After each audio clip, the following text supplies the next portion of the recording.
Hello, hello, j'espère que tu vas bien. Je t'envoie ce message un peu gêné aujourd'hui parce que dans le fond, j'adore notre relation. Je te trouve géniale, t'es une femme exceptionnelle. Et j'ai adoré ces moments qu'on a passés ensemble. Mais aujourd'hui, je sens que même si t'es exceptionnelle et que vraiment je sens qu'un jour je risque de regretter ce choix, je ne me sens pas en accord avec l'idée de continuer notre relation. C'est vraiment pas de ta faute, c'est vraiment de la mienne. Je me rends compte que je ne me sens pas prêt à l'engagement et j'ai pas envie de te faire perdre de temps. Sache que t'es une femme géniale et ça ne changera jamais. Je sais que tu trouveras l'amour, de toute façon une personne comme toi ne peut que le trouver. Je t'embrasse très fort et je te souhaite le meilleur. Alors il vous dit quelque chose ce message? Parce qu'en général, il y a plus d'une femme qui l'a reçu, ce fameux pavé de l'homme qui a été génial avec toi, avec qui tu as construit une relation, ou du moins une image de la relation qui t'a fait rêver. Et puis soudainement, il devient de plus en plus distant, jusqu'à t'envoyer ce fameux pavé qui te dit évidemment que tu n'as rien à te reprocher, mais que lui ne se sent pas prêt à l'engagement. Eh bien nous voilà. Nous voilà ici. Comment on en est arrivé là? Qu'est-ce qui s'est passé pour que tu finisses par recevoir ce fameux pavé? Parce qu'au final, ce mec qui t'avait dit qu'il avait peur de l'engagement, eh bien 2 mois après, il est en couple avec une autre femme, comme tu le vois si bien sur les réseaux sociaux. Alors, quel est le facteur X? Pourquoi soudainement ça marchait entre vous? D'un coup, ça n'a plus fonctionné et finalement, il se met en couple avec quelqu'un d'autre. Serais-tu une femme maudite? Tu sais, cette malédiction qui a été jetée sur ta famille il y a quelques millénaires et qui disait qu'un jour, en 2024-2025, la prochaine femme de la famille ne trouverait jamais l'amour et à chaque fois qu'elle aurait l'illusion de s'en rapprocher, elle finirait par être terriblement déçue. Spoiler alerte, heureusement, personne n'a jeté de malédiction sur ta famille.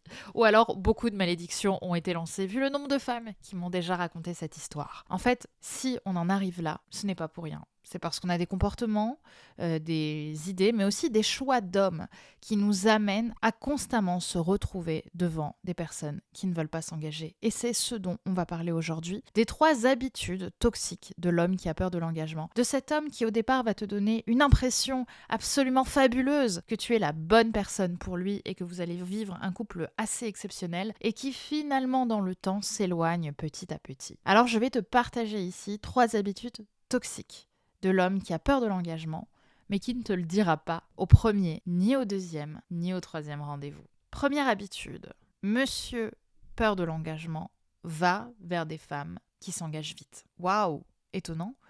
Étonnant et pourtant si juste. Souvent, les hommes qui ont peur de l'engagement, même si ce n'est pas le cas de tous, vont avoir des comportements dits fuyants, ce qu'on appelle d'ailleurs évitants dans les théories de l'attachement. Des comportements qui visent à éviter l'intimité, avec cette croyance que de toute façon, dès qu'on devient intime, on est en danger. Alors, que se passe-t-il pour eux?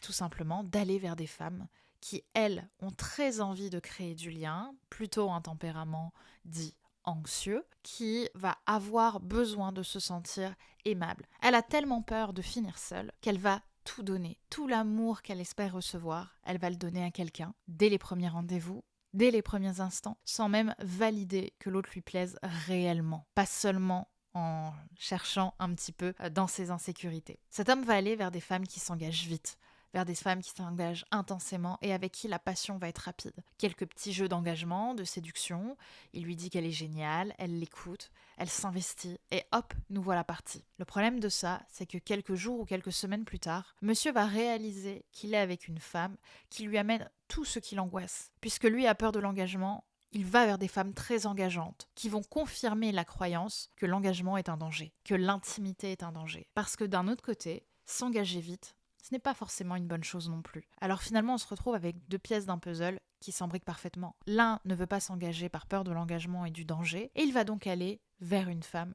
qui va, à l'inverse, elle être très anxieuse à l'idée de finir seule, et donc aller vers des hommes qui vont dès le départ lui donner ce qu'elle veut, mais finalement confirmer sa croyance qu'elle va finir seule, puisque, sans le savoir, son comportement va pousser l'autre à fuir. Donc finalement, on se retrouve là-dedans.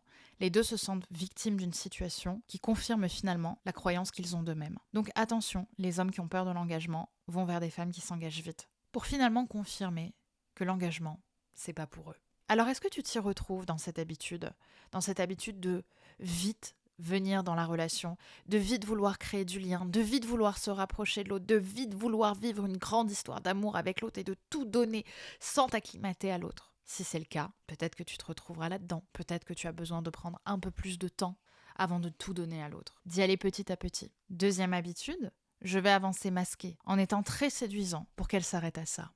Et ça me rappelle les fameux mâles alpha qu'on attend secrètement en date. Ces hommes séduisants, bien habillés, très sympas, très joueurs, qui vont jouer de leur séduction pour te montrer combien tu es une femme féminine. Ce qui est terrible, c'est que ces jeux de séduction très forts, très bons, très intenses, très incisifs, auxquels ces hommes vont jouer dès les premières heures, dès les premières minutes de ce rendez-vous, vont activer notre envie féminine de se sentir séduite. Cette envie secrète de se dire « Ah, ça y est, je me sens la cible d'un homme alpha » et qui vont te donner le sentiment d'être une femme puissante et rare. Problème, quand tu joues dans cette dynamique-là, tu ne te rends pas compte que l'autre, à travers ces jeux de séduction, se cache de toi. Parce que être séduisant, c'est avancer masqué. Comprenez bien que lorsque l'on est en séduction, on porte des masques. Ce n'est jamais nous qui sommes devant l'autre.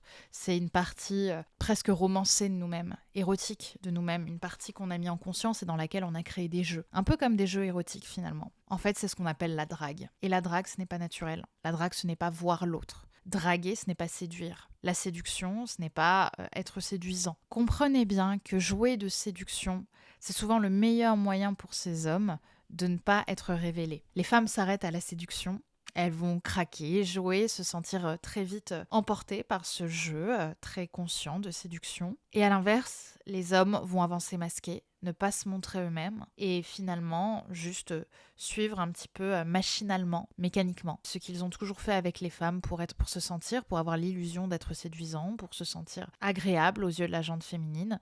Mais finalement, cette jante féminine ne va jamais vraiment regarder ce qu'il y a derrière. Elle va s'arrêter à cette séduction, va se sentir séduite et l'autre n'est pas vu. Et finalement, dès qu'elles seront suffisamment acquises, en se sentant séduite par cette séduction, l'autre va réactiver sa peur de l'engagement et partir, encore une fois, en disant que ce n'est surtout pas ta faute. Warning avec ça. Un homme très séduisant dès le départ, qui joue de séduction, qui joue de drague, peut se révéler finalement avancer totalement masqué. Et c'est d'ailleurs souvent ce qu'ils font.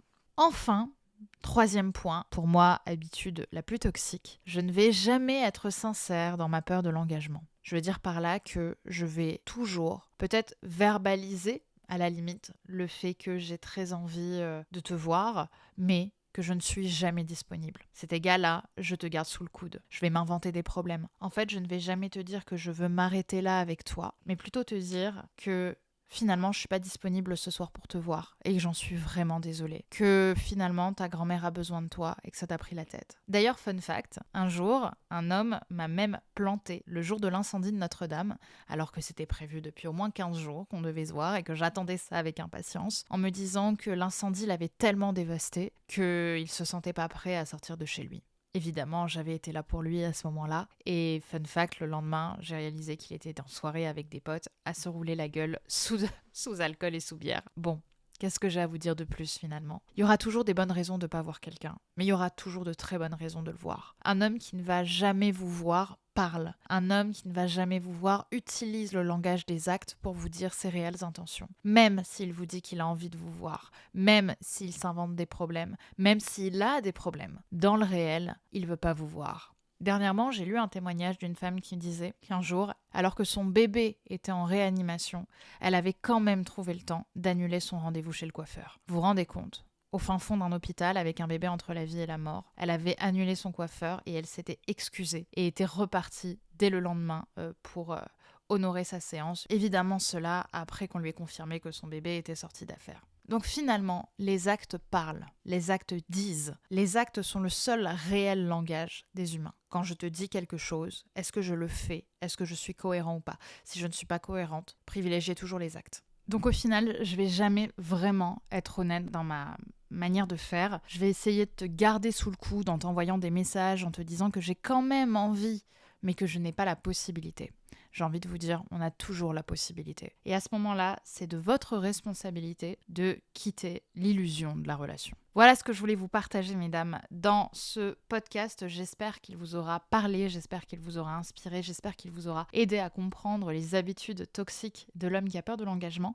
Si c'est votre premier podcast à mes côtés, je vous invite absolument à vous abonner à cette chaîne de podcast parce que je vous publie toutes les semaines des conseils qui vont très souvent à contre-courant de ce que vous pouvez entendre sur les relations amoureuses. Puisque de mon côté, vous allez le voir, j'invite beaucoup les femmes à se responsabiliser sur la situation et à retrouver du pouvoir face à des personnes ou à des situations dans lesquelles elles se sentent victimes. J'espère que ça vous aura plu et bien sûr, pour continuer la conversation, je vous invite à vous abonner à ma chaîne Instagram également, à venir me suivre, puisque là, ce n'est pas toutes les semaines, mais tous les jours que vous allez retrouver des conseils pour votre développement personnel évidemment, mais aussi et surtout pour retrouver du pouvoir et de la responsabilité dans votre situation amoureuse pour vous rapprocher de l'amour. Gros bisous à toutes et on se retrouve sur Instagram. La discussion continue. Bye bye!